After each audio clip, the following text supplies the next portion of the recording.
Good morning. I'm Kevin Ray. I'm preaching in this Sunday about the resurrection of Daniel. So I felt called recently this Sunday, or about a week and a half ago, to make my Sunday preaching more about resurrection. And my Friday sermon, I tend to do a Friday sermon at 3 o'clock. And I try to focus more on a Good Friday theme. But on Sundays, I strive to preach on resurrection. So, but I'm going to open with the same song I opened with last time. So the song I opened with last time was Ad Paradisum. And if you've ever... I'm not going to sing it for you. I promise I won't do that. Hey, how you doing, Uncle Peter? Good to see you.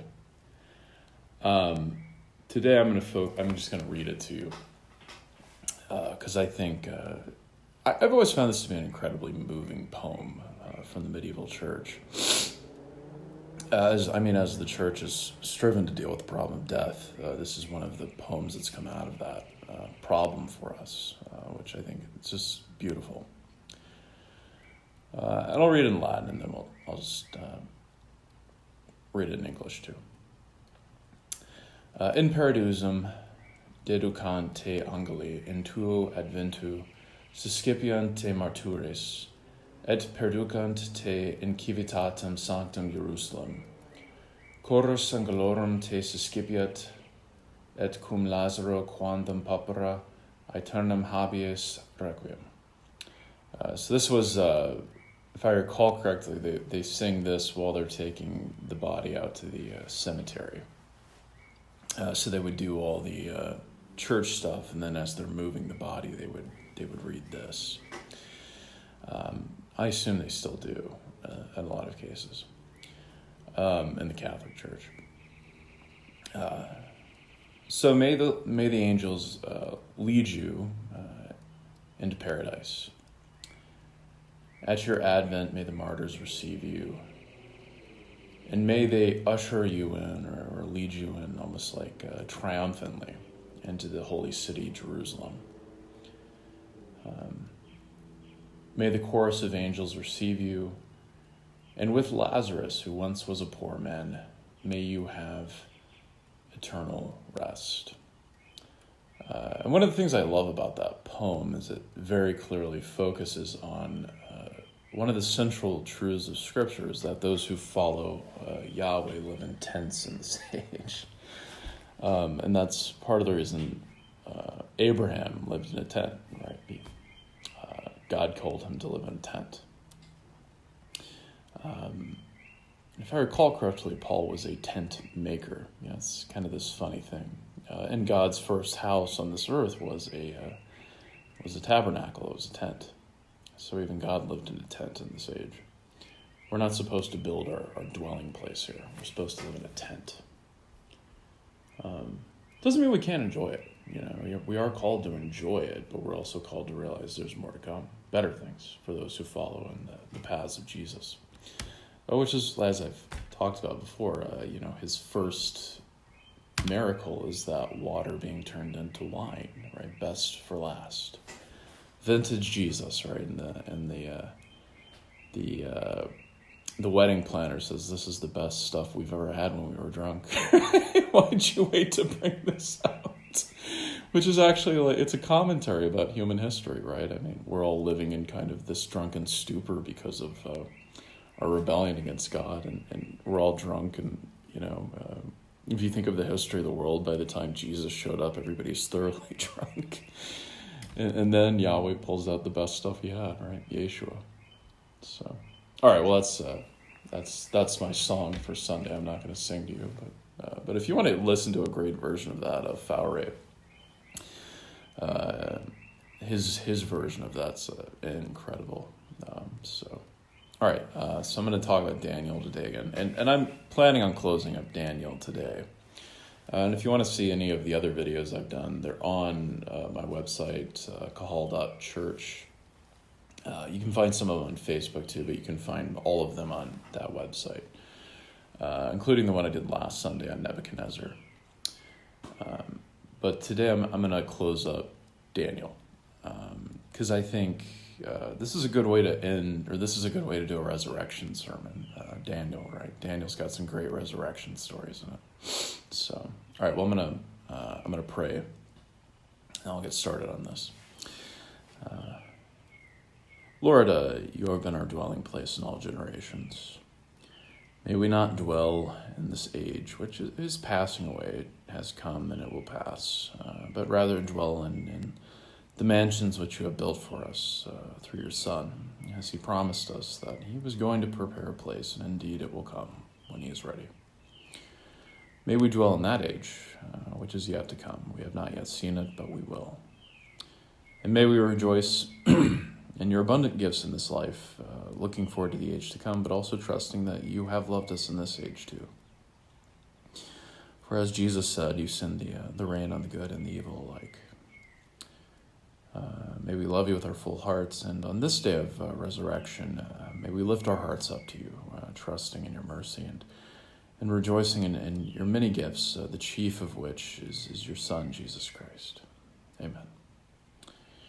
All right, so I'm going to talk through Daniel 12 as a resurrection text. I have not fully done 10 and 11 yet in a sermon. I'm probably going to do that today. Unless somehow, I don't know, maybe I'll fit it into this one, I'm not sure, but we'll see where the Spirit blows. But if you've been following along, Daniel has this really interesting trajectory about God's interactions with fallen reality. And it's really kind of fascinating if you read the whole book. It's kind of this showdown between God and the fallen world. But also God and the gods, God and Israel, God and Gentiles. And Daniel marks this interaction between God and the fallen world. And what's interesting is God takes his people, right, and he punishes them partially. Partially this is a punishment. But he takes his people where he dwells and he moves them east and sticks them in the middle of the Gentile world. And it's there that he throws them into a lion's pit, and the only way out is for them to completely trust him. And so we see these Daniel and his three amigos, and they're forced to just throw everything on the line for Yahweh, God the Father. And there's no other way out. That's it. That's the only way out, is to totally trust God, if they want to stay in his kingdom. And that's one of the interesting things about the cult of Yahweh, right, is that he makes people throw it all on the line for him. Not because he's a cruel God, rather he wants us to show how deep our love is for him. And that sounds cruel, but we live in a rebellious state, right? And it's an interesting thing about our rebellion, but we consistently choose to say God is not lovable. I think that's one of the great testimonies of fallen humans. God is not lovable. So, to rejoin his kingdom, one of the things he makes us do is prove that we love him, that we reject that lie that he isn't lovable, and that we love him with everything on the line. So that's no different for four of his favorite saints, Daniel, Shadrach, Meshach, and Abednego. They all have to throw it on the line. And Daniel multiple times, which tells you he really liked Daniel because he makes Daniel go through some stuff. So I'm going to kind of follow the trajectory of the book for a second, just to kind of come to the point of this sermon. And then I'm going to work through 12, because I think 12 has a really cool message for us. And some of the stuff is, quite mysterious. Daniel's a very mysterious book. And chapter 12, no different. And understanding what it means is challenging even for me after all my years of studying theology.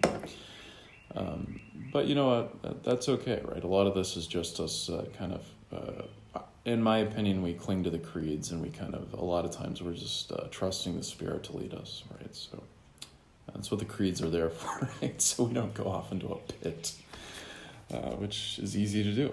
So, all right. So, at the beginning of the book, right, you have this showdown between God and Nebuchadnezzar.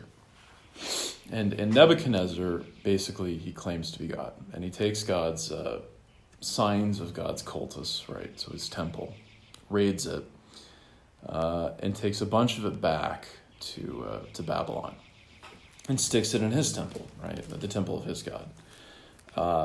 Never explicitly says, but perhaps Marduk, also could be Nabu, right? He's named after Nabu, which was like a Babylonian god of wisdom, right?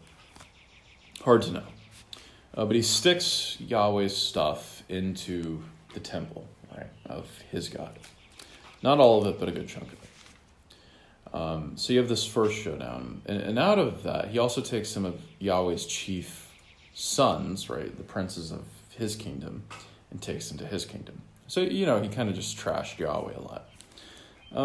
But it's really cool. So out of it arises this witness, and Yahweh testifies to Nebuchadnezzar through his people about who he really is like. And that he is God. He's not, somebody you can just mess around with. And if you mess around with him, it never ends well, right? Not that he's cruel about it necessarily. He just always makes his point, right? God always makes his point. So you have this next series of stories. And in the first story, you have a showdown between Nebuchadnezzar's law for his people and Yahweh's law for his people, right? So Daniel chooses things that are intrinsically kosher over the dainties of the king, right? He chooses God's law over Nebuchadnezzar's law, and God honors him. And then in the next story, you find out that Nebuchadnezzar's occult specialists, or his religious figures, have no power over God's religious figures, right? So Daniel is immensely more wise than the professionals of the king.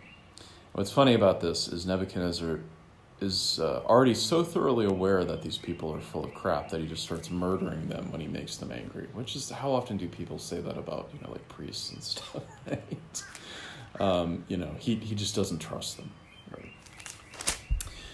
And then you go to the next story, and it's God versus kind of this political system Nebuchadnezzar set up. And Nebuchadnezzar sets up his kingdom to be an eternal kingdom in this gold statue, right? So he claims that he will be everlasting. And in order to avenge his own name, right? Although he tries to pretend that it's kind of like, this is really about my God. But you find as you go through the story, it's really about Nebuchadnezzar. And he's humbled, right? He throws these people into hell, essentially, and Shadrach, Meshach, and Abednego, they walk out of it alive. And after that, I imagine that statue always kind of seemed like a joke to Nebuchadnezzar, as cool as it was. And then at long last, Nebuchadnezzar claims to be God, overtly, on the top of his palace, and that's when Yahweh humbles him and turns him into a beast. So you see, then the Nebuchadnezzar storyline ends, but in each one of these stories, God calls forth his sons to proclaim to Nebuchadnezzar the truth, and at the long end of it, Nebuchadnezzar repents. And then Nebuchadnezzar's grandson, Belshazzar, comes into the picture, and Belshazzar shows us what human religion is really like. Oftentimes we just use the things of God to trash God and to give ourselves pleasure in this age, which is what Belshazzar does. He takes the vessels of Yahweh's temple, and he honors the gods of his stomach, essentially, with them. And after that, Yahweh destroys Belshazzar's kingdom. Because he knew better, right? All those Nebuchadnezzar things, why didn't he just do what his grandfather did? And then finally, Daniel's thrown into the lion's den, right? Which is Yahweh's Torah versus the Torah of the Persians. So if you read the story, it's really quite funny. And it reveals how we handle religion so often, right? So Daniel is honoring God, and he's becoming greater and greater in the king of the Persians. And by now, he's second in command next to Darius the Mede, who's the emperor of the Persians. And what's funny about this is because of that, they want to get rid of him. But not because he worships Yahweh. It's because they're tired of him being the winner all the time. And by now, Daniel's like an old guy, which is kind of interesting too. So they conspire against him, and they go to Darius the Mede, who is the king of the Medes and the Persians. And they trick him into signing into effect this edict that would torch Daniel. So the king sets up Torah that anybody who doesn't pray to him or prays to somebody else besides him for 30 days will be thrown into a lion's pit. And what's hilarious about this is he doesn't even think about the fact that Daniel can't pray to him, right? It's against his religion. But he just does it in passing. But the funny thing is, he's claiming to be God, right? Because what they say is, your words can't be changed, O king, right? Which is a privilege of God. And he could have just protected Yahweh by saying, or Daniel by saying, I'm not God.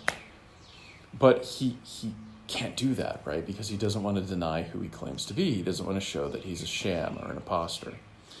So halfway through the story, he says, Daniel, I really hope that your God helps you because I can't.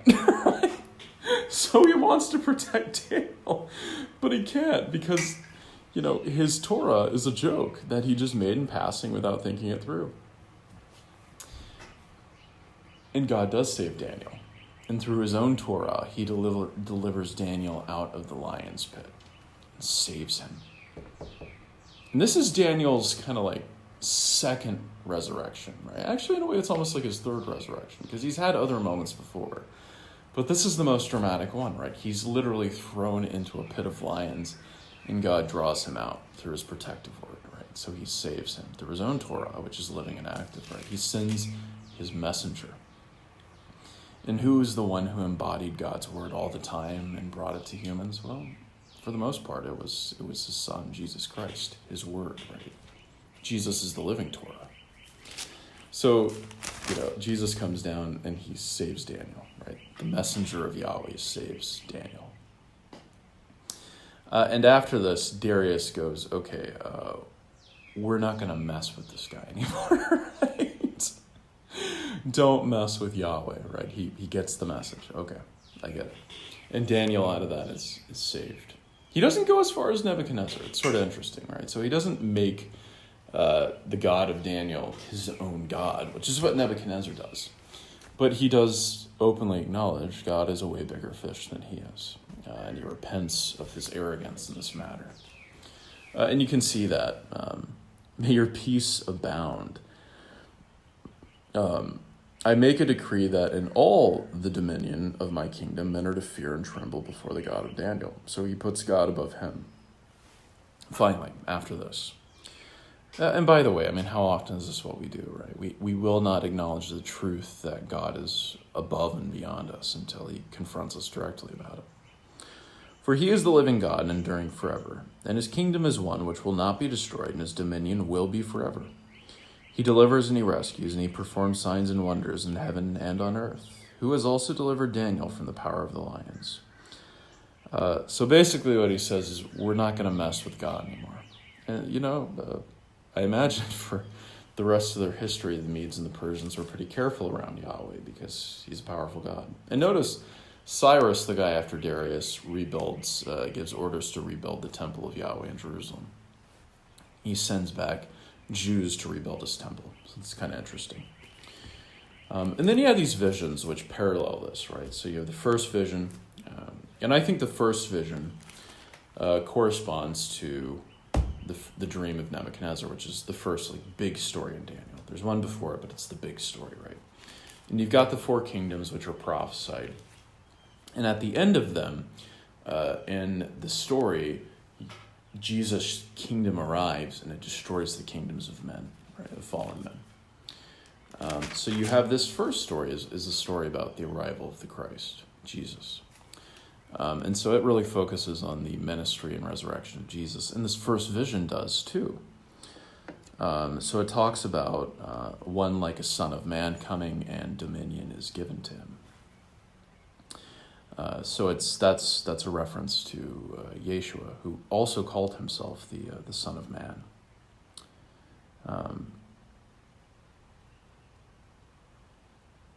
And it talks about at the end of it, Yahweh, his kingdom lasting forever too.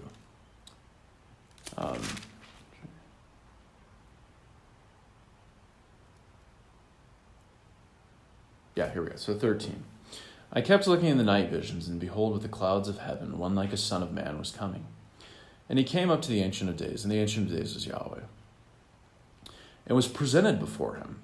And to him was given dominion, glory, and a kingdom, that all the peoples, nations, and men of every language might serve him. His dominion is an everlasting dominion which will not pass away, and his kingdom is one which will not be destroyed. And you notice, one of the coolest things Yeshua did is he goes into the temple and he knocks over all the stuff in the court of the Gentiles that's basically blocking the Gentiles from the kingdom. So Yeshua, one of his greatest achievements was bringing so many people from the Gentiles into his kingdom.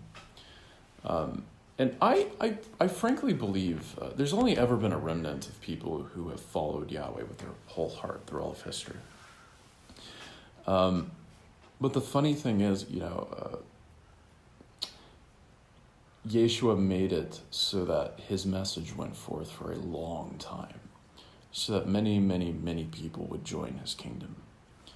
And it's a funny thing, if you're living on this earth now, it is Jesus' kingdom. He claimed it 2,000 years ago, and his Father gave it to him.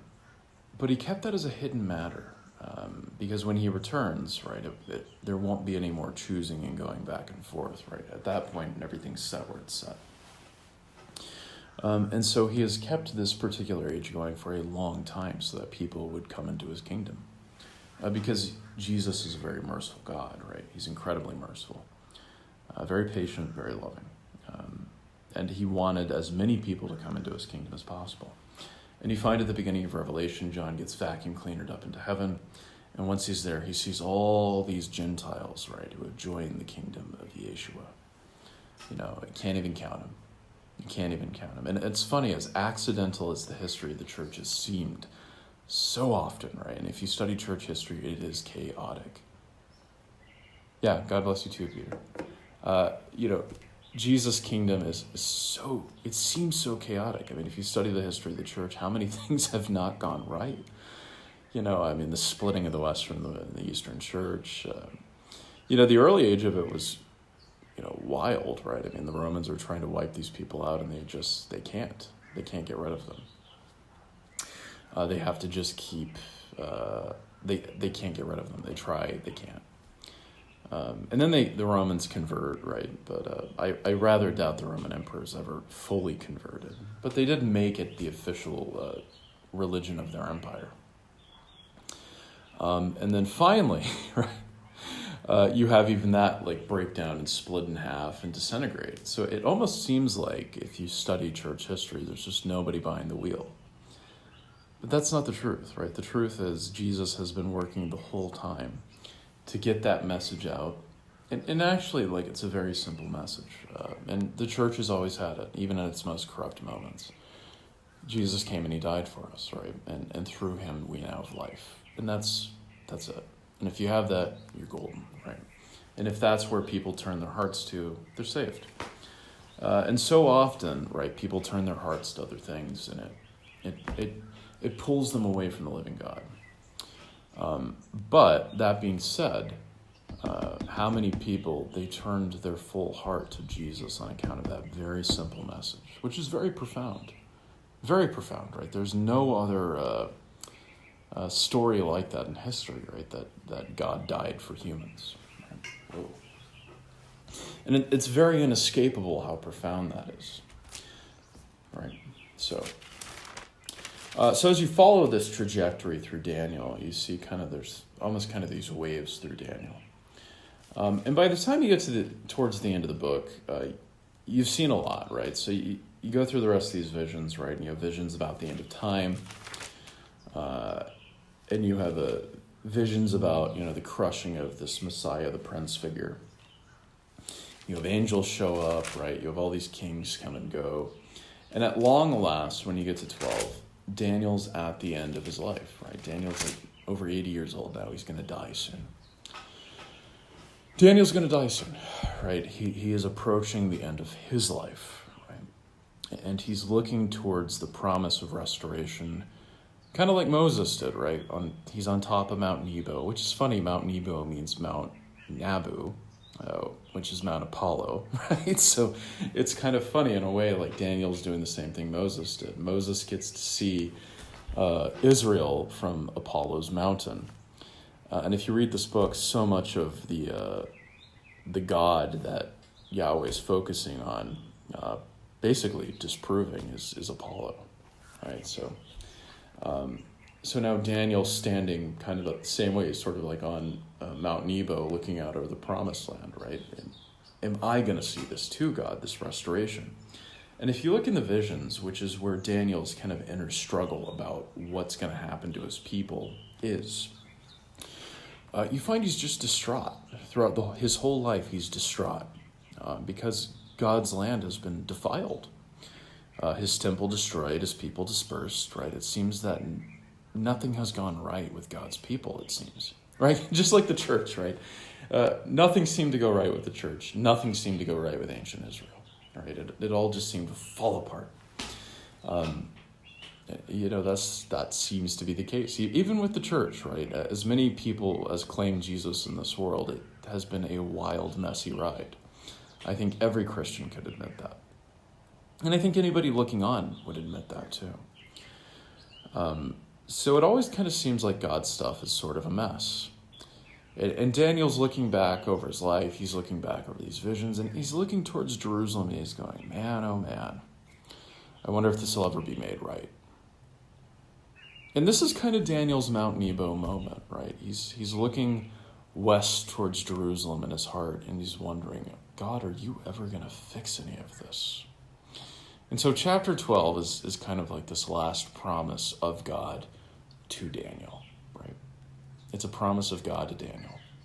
And it's real weird. You've got these three angels, right, who are standing on the sides and above Mount Tigris next to Daniel, which is this sort of like mysterious thing. It's like, I think Daniel's looking at this going, okay.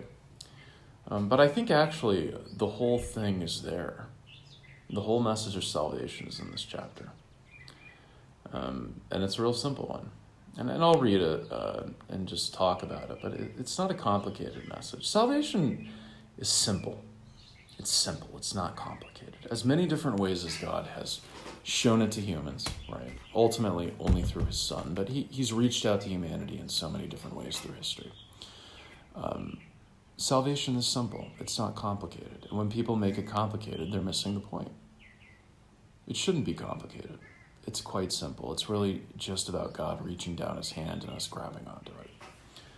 And he did that ultimately through his Son, Jesus Christ. Right?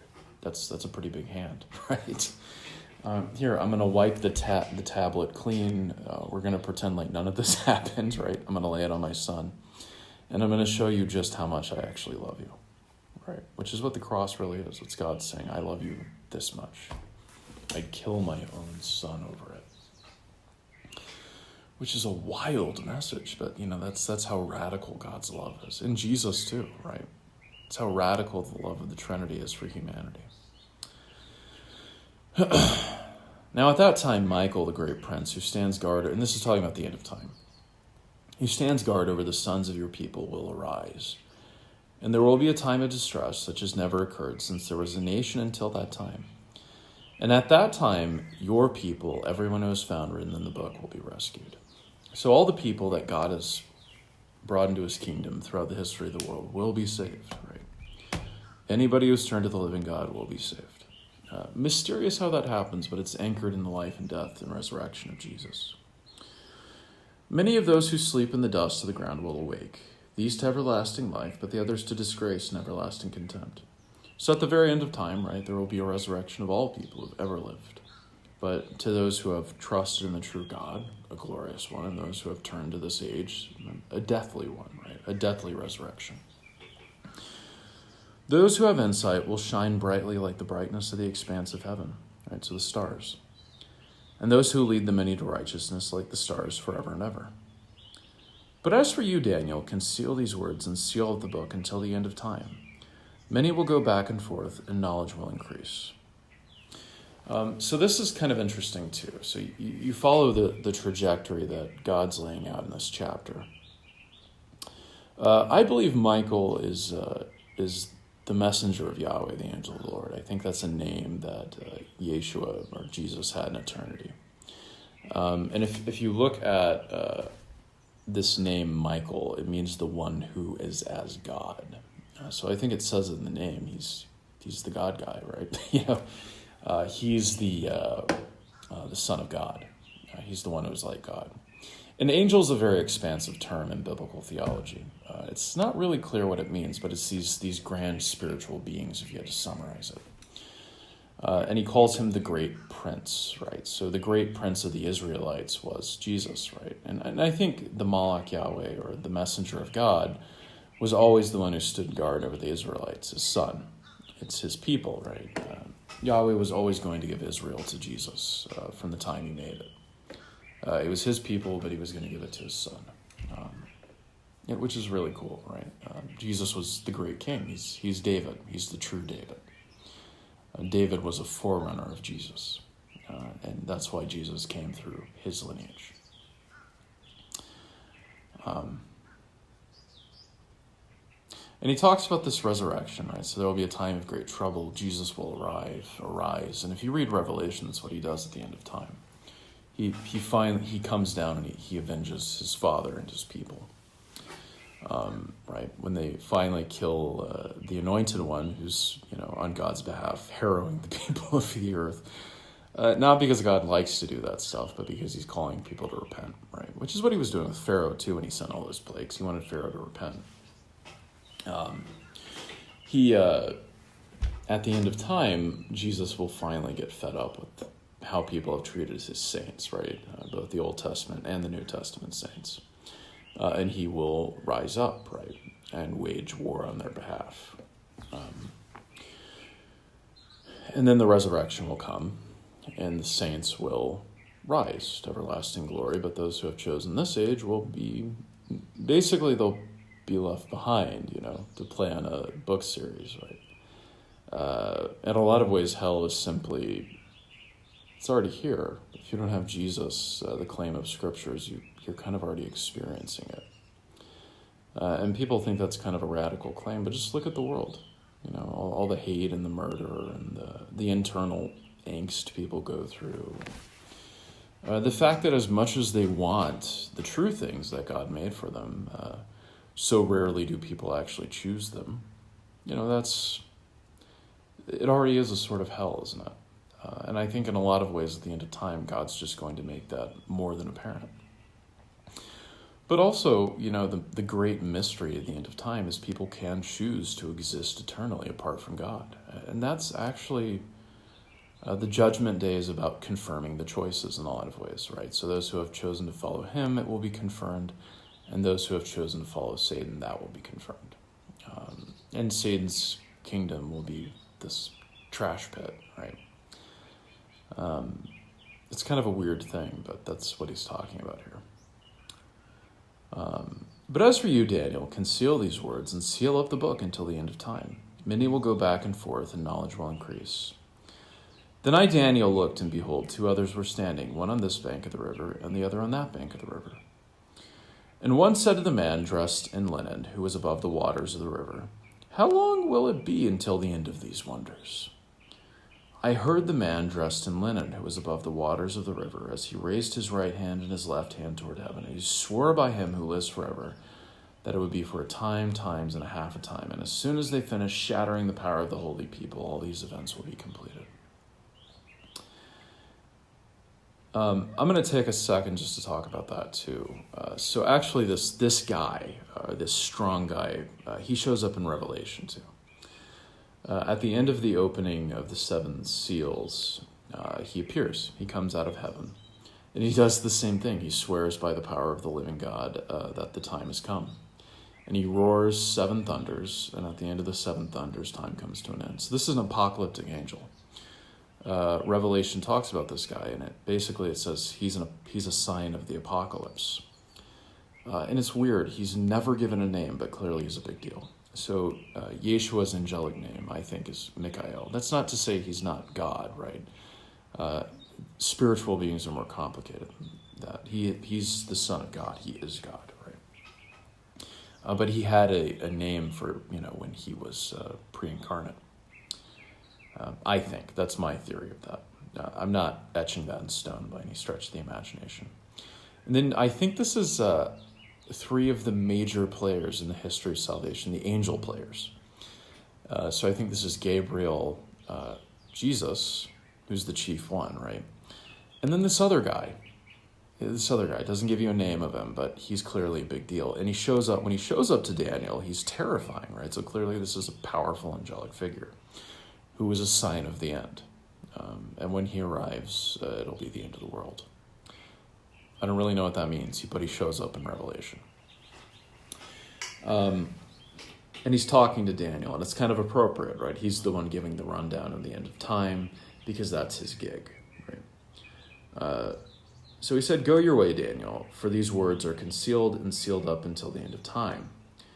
Many will be purged, purified, and refined, but the wicked will act wickedly, and none of the wicked will understand, but those who have insight will understand. From the time that the regular sacrifice is abolished and the abomination of desolation is set up, there will be 1,290 days." And that's all over the New Testament too. Not the timeline, but that will happen. "How blessed is he who keeps waiting and attains to the 1,335 days. And again, mysterious numbers, right? Because Daniel's mysterious. Very mysterious book. And so is the Apocalypse. It was sealed up. Oh, hey, Jim. "But as for you, go your way to the end. Then you will enter into your rest, and you will rise again for your allotted portion at the end of the age." So now now that we've kind of talked through that, I'm going to kind of give you a trajectory. But it's a trajectory of resurrection. And this chapter is, I think, Daniel's Mount Nebo, right? So he's standing in Nebuchadnezzar's city, right? Nebuchadnezzar built it. And from what I can tell, Nebuchadnezzar's chief god he worshipped was Nabu, Nebo, Apollo, right? People had all kinds of different names for this guy, but his god is essentially Apollo for Westerners. And so Daniel's looking from, kind of this mountain of Apollo, just like Moses did. And, all this stuff's kind of mysterious in the Bible. And he's looking west of the promised land. And he's saying, "God, are you ever going to fix this? Look at what's happened to your people. Will you ever fix this?" And to Daniel, he's done. Right? He's stuck in Babylon. And as powerful as he's been, he's not in the Holy Land. He's not near God's temple. He's not living in God's kingdom anymore. He's been cast into the kingdom of the Gentiles. And he has no peace over it, right? It's plaguing his soul. And if you read this book, his soul is plagued, right, by this matter. And it's the same thing that should happen to Christians, right? Jesus said, "When I'm here, they party. When I'm gone, they mourn." And only when they come to the table do they have true joy, right? It's not that Christians don't rejoice. It's that there's a sorrow in this age for Christians and for all people who serve the living God, right, through the Christ. There's a sorrow in their hearts. There should be, right, because Jesus hasn't come back yet. And there's a sorrow in Daniel's heart. And he's asking this angelic watcher, when is all of this going to be made right? That's kind of the question on his heart, I think. When is this going to be made right? And the guy doesn't give him a clear answer, right? It's as clear as mud, right? You read this chapter, and it's kind of vague. It's kind of vague, right? You're looking at it, and you're like, I don't know if this really answers anything. But I think it does. The answer is kind of hidden, but it's there. And there's a very obvious answer, and there's a hidden answer, right? And actually, Daniel kind of has two layers to it, I think. And the obvious answer is the Son of God will come. He will save all of his people. All those who have served God through all time will be saved, right? They will be delivered from this age by the power of Jesus. And he will avenge them, and he will make all things right.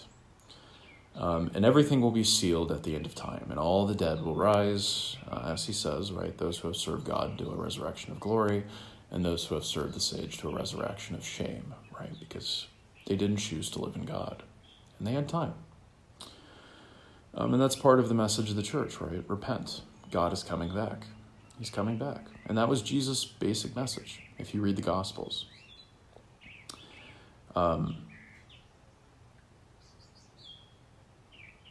Then I, Daniel, looked, and behold, two others were standing, one on this bank of the river and the other on the other bank of the river. And this is really cool. You can miss what's happening here. You can miss it. It is so easy to miss what's going on here. It's hidden. It's hidden. It's the tree of life. Right in the end of Daniel, it's the tree of life. The three angels who have been most important in saving humanity are standing by the Tigris River, promising that a day will come when paradise will be reopened. And they're posing to Daniel in the form of the tree of life at the end of time. And if you read Revelation, the tree of life and the city of God will cover both sides of the Holy River. And they're covering the river. They're showing Daniel the tree of life, that God will restore life to humanity in his time. And I think all of this is so hard to explain, but I think it's Gabriel, who's like God's messenger. It's Michael, right? Jesus, right? And I think Gabriel is kind of this warrior angel for Yahweh who fights on his behalf, because it means the warrior of God. It's Michael, right, who is Jesus. And it's this other angel too, right? And I think the other guy is some kind of warrior on God's behalf at the end of time to usher in the apocalypse and restore things. And those three are standing there.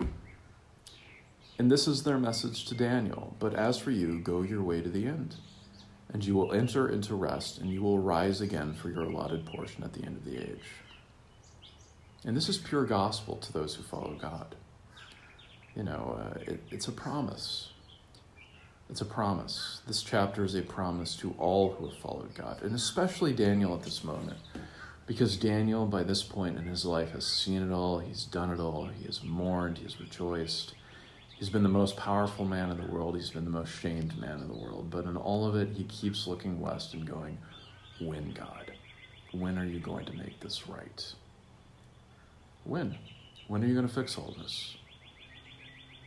And he's given signs to look for, right? The coming of Jesus and the end of the age. And at the end of the age, it will all be visibly restored. In Jesus, it was restored in a hidden way, right? Jesus' ministry was in a lot of ways hidden, and still is. As much as the church has spread throughout the world, in a lot of ways, what Jesus did is still kind of hidden to us. We don't get to see all the glory of his kingdom. It's hidden. But at the end of time, it will all be revealed. And what Daniel is promised through these three major players, right, spiritual players in God's kingdom, is that it's coming. It's going to be fixed, Daniel. And you're going to rise, and you're going to receive this thing you're waiting for, right? He's looking west from Mount Nebo, just like Moses, and God promises they will enter, right? And so will you one day, Moses. You will enter too. And Daniel's given the same message. But as for you, go your way to the end. And it's interesting. I think this is right. The Hebrew word for end is the same as the word for boundary, right? You'll cross the boundary too, Daniel. Then you will enter into rest. You too will enter the promised land. You will enter the promised land, Daniel. Even though Daniel spends so much of his life in exile. And you will rise again for your portion at the end of the age. He too will receive his allotted portion. And that's a promise, right? One of the great promises that was given to the Israelites when they inhabited the Holy Land is they all got their own chunk of it that was supposed to be permanent. And that's pointing ahead to when Jesus returns. All of the saints at the end of time will receive their portion. And it's not of this age, it's of the age to come. And so Daniel is told, you will rise, you will re-enter the Holy Land, as will all those who have followed me, and you will receive your rest, Daniel. You will receive your portion too of the land, which is what Yeshua claimed, right? Israel, the Holy Land. Which is centered right in Israel, but at the end of time it will spread out and the whole earth will become Holy Land. Right? The whole world will be swallowed up in the holiness of God. And those who have served him will receive their share of it. So he's making this promise. I will bless you, Daniel. I will raise you up, and you will rest. It's pretty cool, right? So at chapter 12, Daniel is told, Daniel, it will all be made right. Just wait. You will see it. I will save you. It will be made right. Don't fear. And that's his message to us too, right? If we cling to Jesus, if we cling to the cross, right? And even Daniel say, everybody's saved through that cross, right? Everybody. We'll get it too. We'll get it too. It will be ours too. At the time, right? And so often we look and we go, what is going on? God, are you ever going to make this right? Just like Daniel. Just like Daniel. And he says, yes, I will make it right. Just wait. I will fix it. And it's in Job too, right? Job is so afflicted. But God says, Job, chill. I will fix this. I'm your dad. I'm putting you through this. I'll fix it. And he does. He does. Right? That's his message to you too. He'll fix it. He'll make it right. And this age is nothing compared to what he's going to do. It will be way better when he returns. This age is a joke compared to that age. As glorious as this age is, and it's incredible what God made down here, the next one's going to be infinitely better. So we're called to wait for it. And as Christians, right, as followers of Jesus and as followers of his Father, we don't build our mansion down here. We pitch a tent. We camp, right? We camp, right? And that doesn't mean you don't have some nice things. It means, where are you really living? You're not living in this age. And, just like Jesus answered the call, right, and he wandered, right? Christians are supposed to just listen to their Father and trust him. And not put their hope in this age, but in the one to come. There's another age coming. So we don't make this our dwelling place. It's more like it's a temporary stopping point for saints. It's not our age. We have another one coming. Doesn't mean you can't enjoy it. Doesn't mean there aren't good things in it. It just means more is to come. And Daniel had the right attitude about that. That guy had everything. But he said at the end of the day, I want what's really coming. I want your kingdom, God. Not the kingdoms of this age. I want yours. And as great as this is, this isn't what I want. I want what you want to give me. And so at the end of Daniel, he says, you'll receive it, Daniel. I'm going to give it to you. Wait.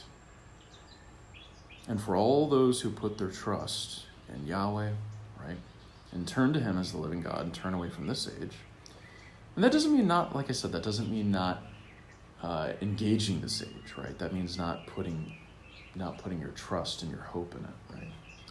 But instead, you turn to the living God, and he becomes your God, and then he promises at the end of time, I'll restore you, and I'll give you your crap back. Right? I mean, so often it doesn't end well for Christians as far as this age is concerned, but he says, I will give you back your crap, right? That's one of the messages of the gospel. You'll get it all back. I'll fix it. I'll make it right. And that's what he's telling Daniel. I'll make it right. Don't be afraid. You'll get it back. We should trust that.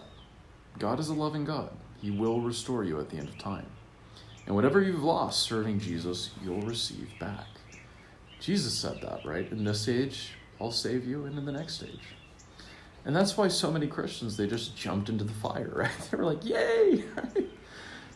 God really loves me. I mean, that's crazy, right? But they saw that as a sign of God's love. And if you want to see a real interesting case of that, read the story of Ignatius of Antioch. This guy's personally condemned by Trajan the emperor, and he's so excited, right? Yes, I'm going to get martyred. And his story is he's shipped west to Rome for martyrdom, right? Trajan marks him, and he says, send him west and throw him in the Colosseum. And the whole way there, Ignatius is so excited. Right? It's this bizarre story. And he's writing letters to Christians and stopping by on the way. And it's more like this, it's like his triumphal entry into martyrdom. Right? He's going west on a boat, and he stops, and everybody's like, wow, Ignatius, you got chosen for this? And he's like, yeah, I'm going to get martyred. And at long last, he gets thrown into that Colosseum, and he rejoices. And then he gets mauled by a lion, right? And if I remember correctly, the lion, after it mauls him, sits down next to him. And when the Romans saw that, they go, oh, that's not good. So often when people see how Yahweh stands up for his people, they go, that's weird. Why did that happen, right? Why did that lion just sit down? But Ignatius gets delivered, right, through death, right? And it's really kind of a cool story. He's not upset. He's happy, right? I'm checking out of this fallen age. God's chosen me to come home, and I get to die this glorious death to testify for the resurrection of Jesus. And really that should be our attitude, and we shouldn't fear death. We should say, if we're chosen to testify on behalf of Jesus, hey, that's a good thing, right? That's a great thing. That's a gift. And what a glorious way to do it, Anyways, all right. Well, I'm going to stop there. 12 is really about the promise of resurrection. Don't worry, Daniel. You'll get it back. I promise. I will give it back to you. I'll make it right. And God knows. He knows, right? He knows this is not his best, right? It's not his best. And this age makes him sad, I think. All the bad things that have happened to him, and it make him sad. So he promises, I'll make it right. I will fix it. It will be fixed, I promise. So trust him. Don't trust the people in this world, right? Love them, but don't trust all the false promises out there, right? Nothing in this age will truly make you happy if you put your hope and trust in it. It won't. It'll make you miserable. And how many people who had it all have said that, right? So many of them get to the top and have it all, and they say that, I'm actually quite miserable. I'm miserable. And that's so often the story of this age, right? People put their trust and hope in the crap, and it destroys them. And one of my favorite stories is Ebenezer Scrooge, right? He had it all, and it made him miserable. And he finally gets it. Christmas Day, what does he do?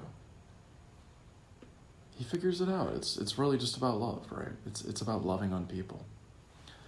It's not about putting your hope and your trust in all this crap. It's about people. It's about love. He figures it out.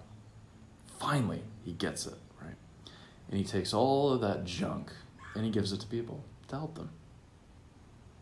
That's really what we should do with our wealth, right? We shouldn't hoard it.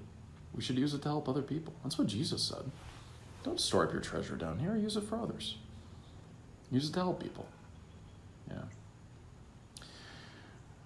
All right. Well, that's what I got. That's what's been laid on my heart. So thanks for joining me. It's a great day. It's a great day. And I'm overjoyed just to get to be able to preach, my little pulpit, Facebook. It's kind of funny. But what a gift, right? What a gift that we can share God's word. And that's Jesus said it, right? That thing's going to last forever, right? God's word will last into eternity. It never goes away. It just keeps growing. It just gets cooler and cooler as time goes on. And that's a cool thing that we get to share that. So thanks for joining me. I'm going to close with the Lord's Prayer and blessing. Join me if please join me in that. And it's a prayer we all share as Christians. Woodpecker. And thanks for listening. Our Father, who art in heaven, hallowed be thy name. Thy kingdom come, thy will be done, on earth as it is in heaven. Give us this day our daily bread, and forgive us our trespasses, as we forgive those who trespass against us. And lead us not into temptation, but deliver us from evil. For thine is the kingdom and the power and the glory, forever and ever. Amen. Well, God bless you. Please, go to your virtual church today. I really wish, I hope people are still finding ways to gather as Christians. Really important, and don't listen to the government over God, I get the whole not having like a Sunday service thing, but make sure you're getting together. And like break bread together too. Have communion. You don't have to be ordained to do communion. That's bunk. That's bunk.